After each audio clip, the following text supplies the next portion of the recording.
y'all. It is absolutely freezing in my room today, so I am all bundled up. I've got 2 different blankets on me right now, but I'm ready. Let's go. Today I'm going to be talking about my journey as a vegetarian. I'd like to start out by saying I'm no longer vegetarian as of about 2 months ago.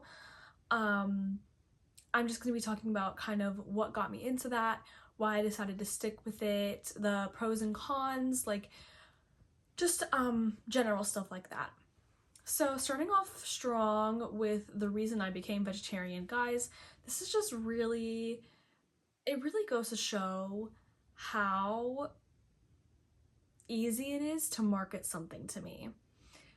And you might be wondering, Sophia, what does that have to do with anything?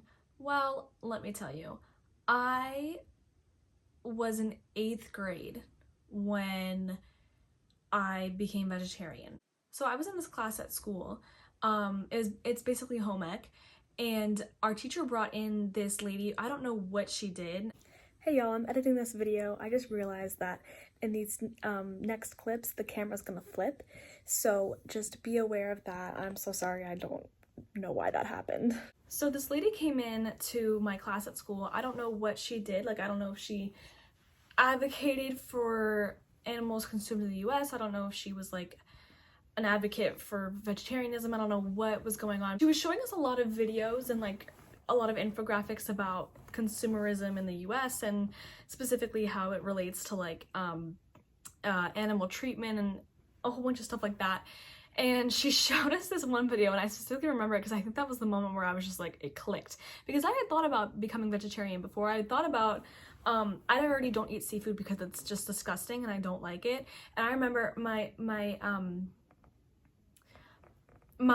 dad's family are all fishermen and crabbers, and my dad himself used to run a crab boat. And so when I go visit my dad's side of the family, we always go fishing.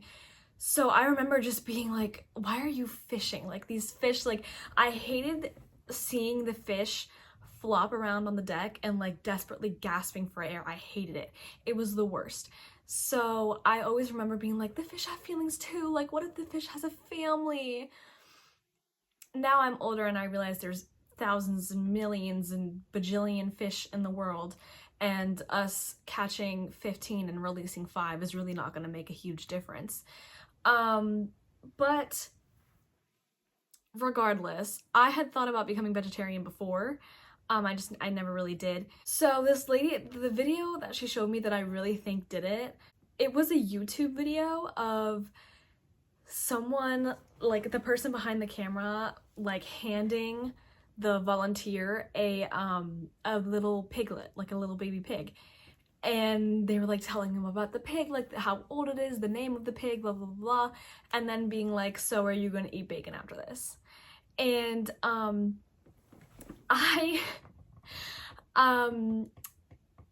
remember looking around the classroom and everybody was like, oh my god, that's so cute, la la la la, but let me tell you, that worked on me. So she was all guys, let's consider maybe cutting down our meat intake, as if a bunch of 8th graders control what food is eaten in their house and purchase it for their house on a weekly basis. But regardless, I took one of those pamphlets on how to get protein from things other than meat, went home that night and told my mother that I wanted to be vegetarian. And my mother was mad. Looking back on it, I kind of can't believe I had the guts to tell my mother that that I wanted to be a vegetarian.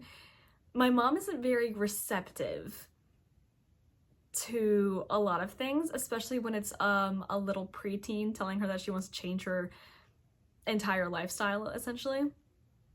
And so I told her, and she was pissed because she had told me, when I was very little, I always understood how we get meat, what different kinds of animals I would be eating, what eggs are. I had understood it all. I actually never did stop eating eggs. I would just go on and off.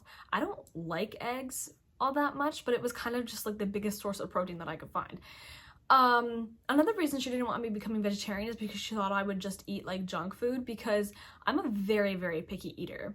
I will say that becoming vegetarian did kind of force me to expand my horizons, and I definitely left my journey liking more foods than I did when I went into it. So that night, I remember exactly what I ate. It was, my mom makes these chicken parm meatballs. It's literally just a meatball made of chicken with little mozzarella balls on the inside of it, and you stick it in the oven. It's stupid delicious. That was my last meal I ate before I became vegetarian, and then I didn't eat meat for 5 years. It was not easy, I will say, because I am an avid lover of steak. I love steak. So my mom, I remember, like in the week after I told her I was gonna be vegetarian, she made steak twice, which is not normal. And she was just like, don't you want some? Don't you want some? The whole time she was always trying to get me to eat meat again. The whole time. Never let up. Never ever let up. But it's okay. My biggest sources of protein were any type of beans and any type of dairy. Cheese has a lot of protein. So does milk. People get vegan and vegetarian confused. The difference between vegan and vegetarian: vegetarians don't eat meat. Vegans don't eat or consume anything to do with animals. That includes leather, that includes cheese, chocolate, like anything like dairy. For me, it was just like the meat that really got me. Another big source of protein for me was the fake meat. I remember a couple months into me being vegetarian, my mom sent me a link to an article, and it was like something like fake meat being linked to increased cancer chances or something. I was like, everything leads to increased cancer chances in this day and age. Like, I just like, I did a whole bunch of research before I bought any fake meat, and I don't know what you want me to do about this. In terms of fake meat brands, I'm gonna tell you on my favorite. Beyond Meat I think it has the most protein. I could be wrong, but I think it has the most protein per serving, and it also tastes really good. It doesn't smell good when you're cooking it, but it tastes really good in my opinion. Honestly, the Wegmans brand fake meat is also really good. Wegmans is amazing and I love it. I also tried the like Impossible burgers, like the kind you can get in like Costco or Wegmans, not the kind from Burger King, and they were pretty good as well. But my go-to was Beyond Meat. I remember every time I would make the fake chicken nuggets from Wegmans, my dad would make me make one for him, and he would eat it like straight out the pan. Like, he just really liked it. I don't know. He was really weird for that, but whatever floats your boat, I guess. People would ask me a lot, like, oh, why'd you decide to become vegetarian? The real reason is because I kind of realized, like, oh my god, I'm eating an animal. And I would have a lot of moments like that before. Like, sometime in middle school, we went to Dollywood, and I remember, like, we watched, like, the show, I don't remember what it was called, but we watched, like, the show, like, the rodeo show. It was in Dollywood, and every single guest got, like, a chicken meal. I was like, oh my god, there's hundreds of people in here, and every single one of them is eating a chicken. That's so many chickens. And I've always been a big advocator of, like, treating animals right and making sure animals are happy and, like, well cared for. I've lived my whole life with at least one pet in my house. I've just always, like, felt a lot of empathy for different animals, and that kind of circles back to the fish thing as well. Every single time there's a horse, I'm like there was when I was in Italy, there was a lot of horse-drawn carriages for some reason, and all the time I'm like, that horse does not want to be there.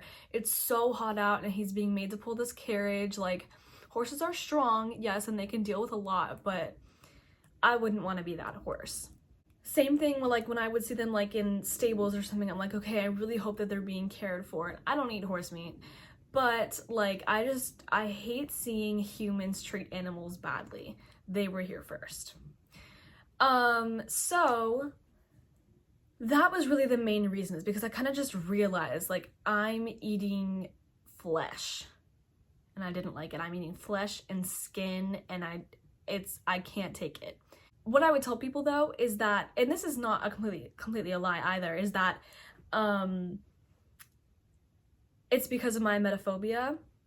I've had, like, there's too many bad experiences with like food poisoning tied to meat, like salmonella or like just undercooked meat, like consuming raw meat on accident. Like there's just so much that can go wrong when you're cooking meat, and I cannot throw up. Like I will have a full on almost panic attack if I throw up every single time.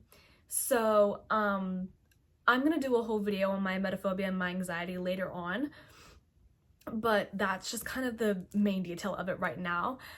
So I would always just tell people like I'm just so scared of getting food poisoning and I can't take it, and that's why I'm vegetarian. And that's not a lie. It's just not the main reason. That being said, the reason I decided to not be vegetarian anymore is really, this is what it boils down to.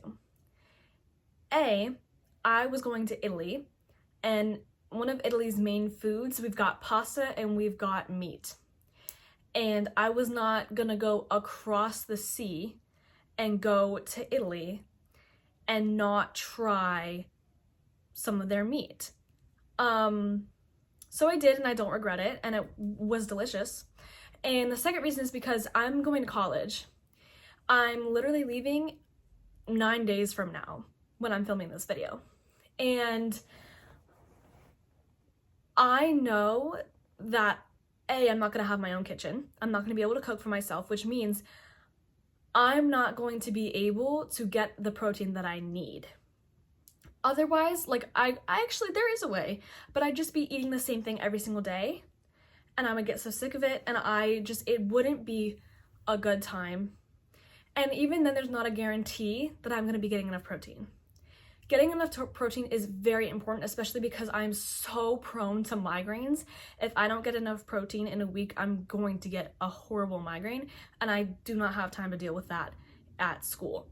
So the main reason that I'm no longer vegetarian is because when I go to school, I'm not gonna be able to make my own meals, and therefore I'm not gonna be able to get enough protein. So it is just better for my health that I begin eating meat again. Once I am able to move out and I have enough money to buy, like, to afford a vegetarian lifestyle again, and I have my own kitchen, it is possible that I will go back to being vegetarian. Would break my mother's heart, but she would live. But I don't know yet. Rediscovering hamburgers was enlightening, so we'll see how it turns out. So yeah, that was my vegetarian journey. It's kind of just touching on the like basic details, but there wasn't really much to say for those actual 5 years when I was vegetarian. Like, oh yeah, my mom didn't like it, but I didn't eat meat that whole entire time. Boom, done. I hope you all enjoyed this video. Thank you for watching, especially if you made it this far. Like and subscribe, guys, and I'll see you next time.